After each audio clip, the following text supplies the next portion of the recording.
Assalamualaikum warahmatullahi wabarakatuh kepada semua murid-murid. Alhamdulillah, hari ini kita akan memulakan sesi pengajaran dan pembelajaran di rumah PDPR bagi subjek Bahasa Melayu tahun 6. Untuk tema hari ini, tema 1 iaitu istimewanya keluargaku. Unit 1 bakat istimewa, tajuk sayangi keluarga. Standard pembelajaran bagi tema kali ini ialah 1.2.6 iaitu mendengar, memahami dan menyebut jenis ayat dan ragam ayat dengan struktur binaan ayat yang betul dan tepat. Objektif pada kali ini, Muallimah ingin sasarkan agar murid-murid dapat memahami dan menyebut jenis ayat dan ragam ayat dengan struktur binaan ayat yang betul. Jadi di akhir pengajaran nanti, murid-murid dapat menyebut 5 daripada 6 jenis ayat dan ragam ayat dengan betul dan tepat. Jom kita belajar Bahasa Melayu tahun 6, kemahiran mendengar dan bertutur. Murid-murid boleh buka buku teks muka surat 2. Seterusnya adalah membaca dan memahami dialog. Muallimah akan baca dialog di bawah dan kamu perlu memahami isi dialog dengan betul. Perhatikan dengan betul.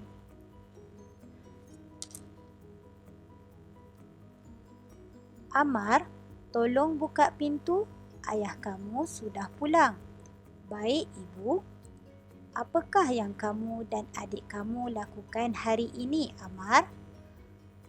Banyak aktiviti yang kami lakukan bersama-sama, Ayah. Kami membaca beberapa buah buku cerita. Adik juga saya ajar melukis. Adik telah melukis 2 keping gambar. Bagus, Amar. Masa lapang kamu berdua perlu diisi dengan aktiviti yang bermanfaat. Bimbinglah adik kamu agar dia dapat mempelajari kemahiran yang berguna. Ayah, lihatlah lukisan Irfan. Irfan sungguh pandai melukis, Ayah. Wah, cantiknya. Ini ialah dialog yang menceritakan sebuah keluarga di antara ayah, ibu, Amar dan Irfan. Apa yang mereka buatkan? Mereka buatkan tentang aktiviti-aktiviti yang dilakukan oleh Amar dan adiknya Irfan. Seterusnya, mari kita lihat. Muallimah akan terangkan tentang jenis ayat dan ragam ayat. Terdapat beberapa jenis ayat dan ragam ayat. Yang pertama adalah ayat penyata. Ayat penyata adalah ayat yang diucapkan dengan maksud untuk menerangkan. Ayat penyata juga terdiri daripada ayat aktif dan ayat pasif. Apa yang membezakan ayat aktif dan ayat pasif? Ayat aktif menekankan penggunaan kata tanya dan menggunakan imbuhan men. Manakala pasif, ayat pasif sebaliknya. Seterusnya adalah ayat tanya. Ayat tanya, ayat yang digunakan untuk menanyakan sesuatu hal. Contoh kata tanya, mengapa, apa, siapa, berapa, bagaimana, bila dan di mana. Seterusnya adalah ayat perintah. Ayat perintah adalah ayat yang digunakan untuk menimbulkan sesuatu tindakan. Contoh ayat perintah iaitu ayat yang terdiri daripada ayat suruhan, ayat permintaan dan ayat larangan. Dan jenis ayat yang terakhir adalah ayat seruan. Ayat seruan adalah ayat yang digunakan untuk melahirkan perasaan seperti takut, marah, gembira, sakit, benci dan sebagainya. Contoh kata seru yang kita ada belajar sebelum ni seperti wah, amboi, aduh, syabas dan lain-lain. Berbalik pada dialog kita tadi. Dalam arahan buku teks meminta kamu menyebut pelbagai jenis ayat dan ragam. Cuba tengok dialog antara Ibu dan Amar. Amar, tolong buka pintu. Ayah kamu sudah pulang.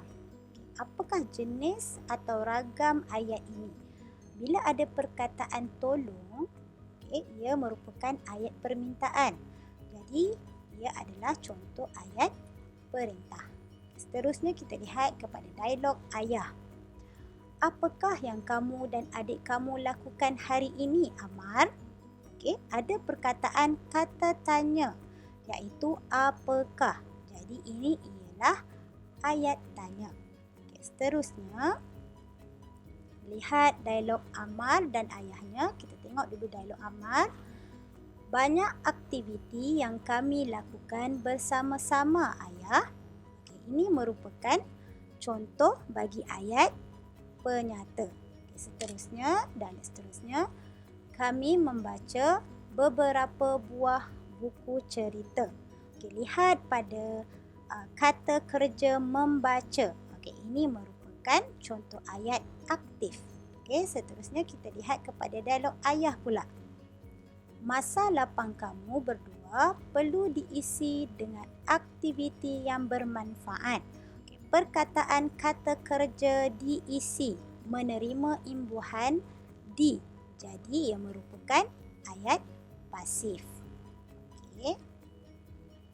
Seterusnya, dan dialog yang terakhir, dialog daripada ayah dan ibu, iaitu berbentuk pujian. Wah, cantiknya. Ini menggambarkan perasaan gembira. Jadi ini ialah ayat seru. Jadi Muallimah harap murid-murid boleh faham tentang jenis-jenis ayat dan ragam ayat ini. Sekian saja pengajaran dari Muallimah. Assalamualaikum warahmatullahi wabarakatuh.